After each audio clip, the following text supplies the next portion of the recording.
Hello YouTube, welcome back to another video. Today I'll be doing the June system test, so let's go ahead and get started. Starting off in the main basement area, we have a Simplex 4903-9427 free run Truealert horn strobe. This particular unit is supposed to be red, however I have a white cover on it. I think it actually looks really nice though in this location because it matches the wall, it matches the blinds, it matches pretty much everything. It does look really nice. It's also on a painted box.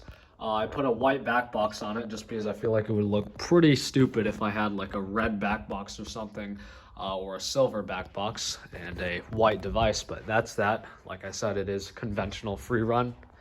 Over here at the door, I have a Simplex pull station. This is a really new Simplex T-bar.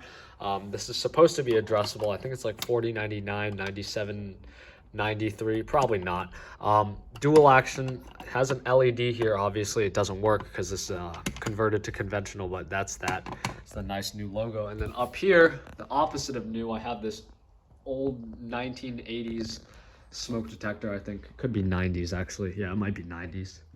Going over here, I have a 2100 and a carbon monoxide speaker strobe. You already know that. That's been there for a little while. And then proceeding towards the door, it's a little dark. Let's turn on the lights.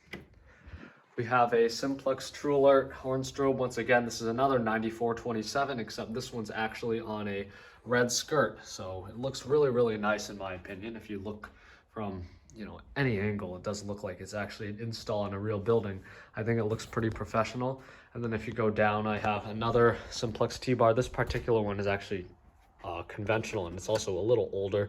You can kind of tell because the quality feels a little nicer and the lock is a little bit less shiny, but that's that. So that's that. It's also on its Simplex back box, so it does also look pretty legit. So that's what it looks like from back here. Going into the fire museum, we have a Truealert remote horn on a ceiling mount strobe plate. The reason that's there is because, I don't want to mount a Truealert horn strobe on the ceiling. That would be kind of weird, and I felt like this was kind of unique, so I decided to put that there. And then I have a True Alarm, I almost said speaker strobe. It's a smoke detector, conventional obviously.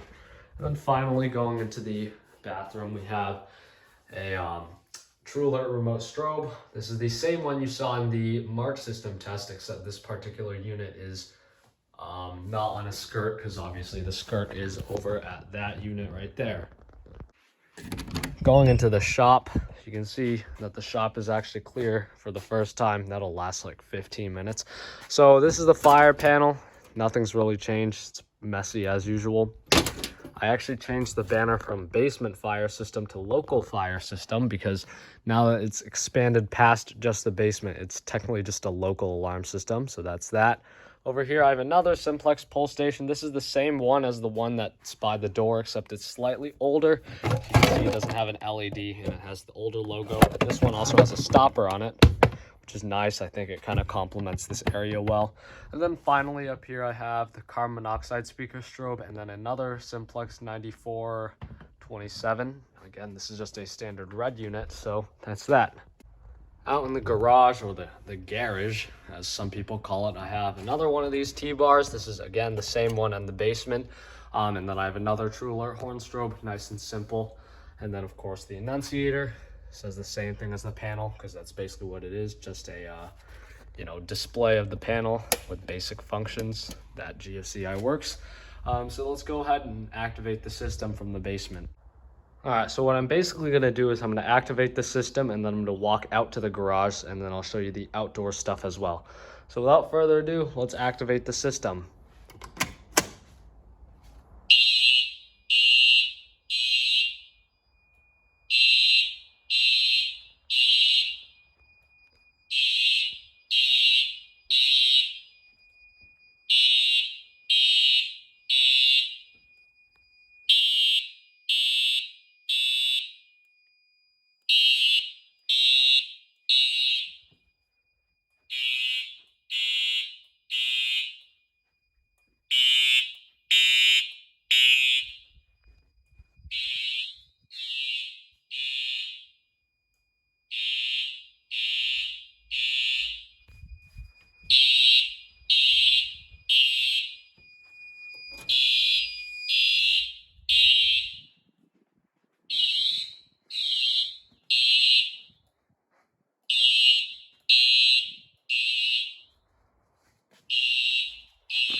Almost like a real building evacuation.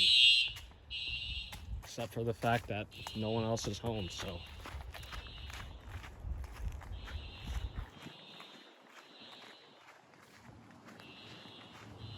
Can't really see the strobes because my camera doesn't pick it up, but hopefully you can hear the clicking.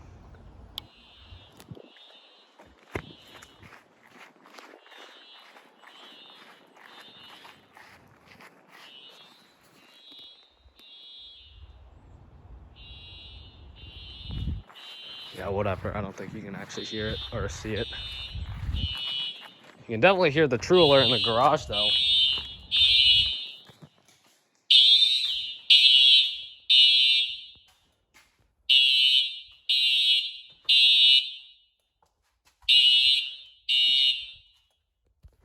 Fire, main basement area. That's correct. There you go. You can kind of see it flashing now.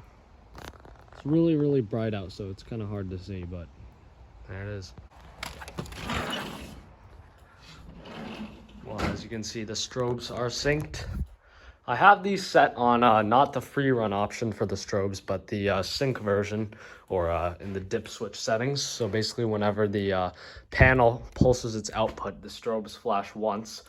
I just have it set on, I think, what is it? Faraday sync, not Wheelock sync, because Wheelock sync, what it does is it kind of pulses it, and then it pulses it twice, so the strobes kind of flash a little bit sporadically, whereas Faraday sync just keeps it exactly consistent. But yeah, let's go ahead and reset that pull station. Obviously, I'm gonna need a Simplex B key, so I'll have to sift through my billion keys to get to the right one. There it is, Simplex S. Simplex, where's the model? 4099 9006. So yeah, this is actually how it works. There's an LED here that lights up. I don't think that's new. I think that's been on all of them. And then there's now this little optic thing that kind of just goes through. And then you can see the LED on the front, which is kind of nifty. But let's go ahead and reset this system. You can see all of them are flashing.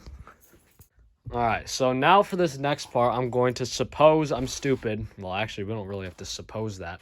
But I'm going to say, let's pretend I start a fire, and then I'm going to practice using the pull station. So I have this little propane thing, or it's a blowtorch, but oh my God, there's a fire. Ah.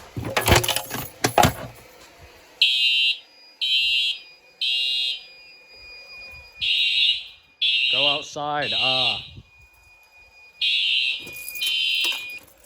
Now let me turn that off because propane is not cheap. Probably just wasted like $50 worth of propane there. All right, let's reset this pull station. Again, I lost my key, so I have to go find it again on this ring. I give up. From now on, I'm just going to use a dedicated pair of Simplex keys so I can actually just do that. All right, neat. All right, now let's go ahead and do the classic stab this one with a thing. Also, this cage is pretty useful. Sometimes when I'm moving like big lumber around, I smack the smoke detector, especially since this 2400 has like a massive profile. The one in the back, I don't really move wood around. It's just this area here. So I'll give you a demonstration of something that could happen. Let's pick a piece of wood that I don't really need. This thing, right? So, oh, goodness gracious. Oh, I just hit myself with the wood. Anyways, but yeah, the detector is fine. The cage probably just bent a little bit, but you know, that's what cages are for, right? So let's just get this over with because I talk too much.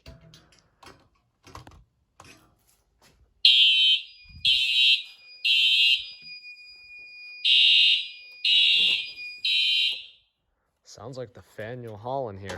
All right, well, that's that. This particular unit, they do sound a little bit scratchy. It's not because it's on FWR or something like that. This panel puts out filtered DC. It's just because every single Truealert that I have on the system has a slightly different pitch. It's not immediately obvious. It's only obvious with the one in that room, but you can kind of hear the difference if they're contrasting. But if you actually just listen to one at a time, they're pretty clean sounding. So utility room smoke. All right, so the next thing that I want to do is I'm going to simulate what would happen if the power went out. So I'm going to go ahead and turn off all of the breakers, so now I can't see anything. So now we're running on emergency lighting, which is fantastic. And I'm actually going to use that blowtorch again and then test that 2100, because that 2100 is heat/smoke combo. So hopefully I don't burn my house down when I do this. Wow, that looks sick.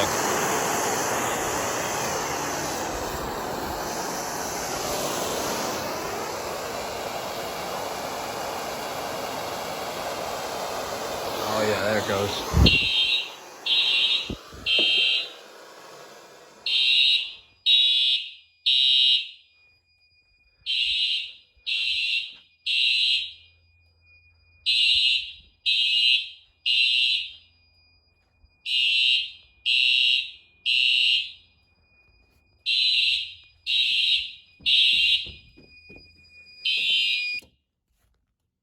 There it is. This this emergency light is exceedingly dim. I don't care what they say.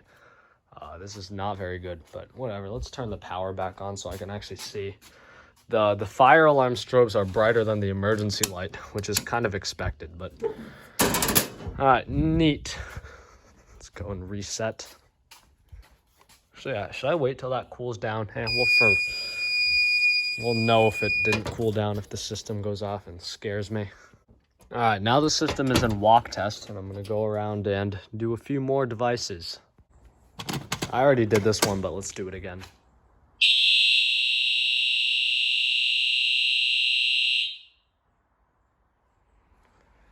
Unfortunately, the reason the strobes don't flash... Shut up, jeez.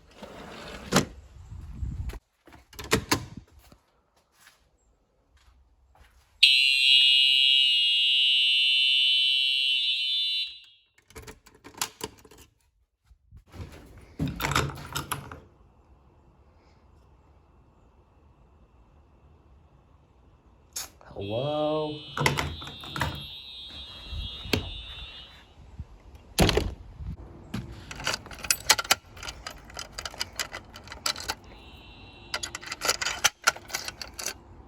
Just because I know somebody's going to ask for March time, I'll do March time. But just to be unique, because, you know, I'm special, I'm going to do March time on one NAC, and then the other NAC will continue to do code 3. So it'll sound kind of weird. So these ones will all do March time, and the other one will do code 3. All right. Let's go ahead and activate this pull station.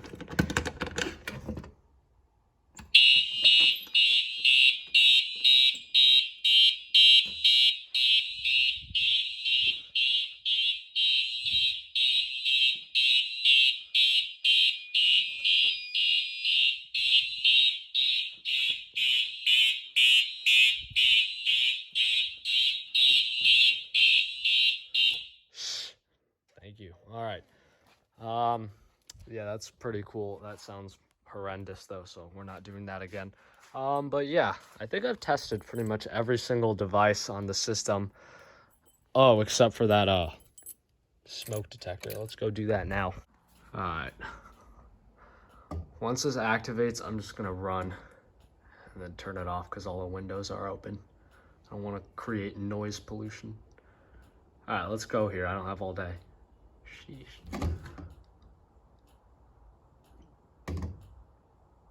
Oh, there it goes.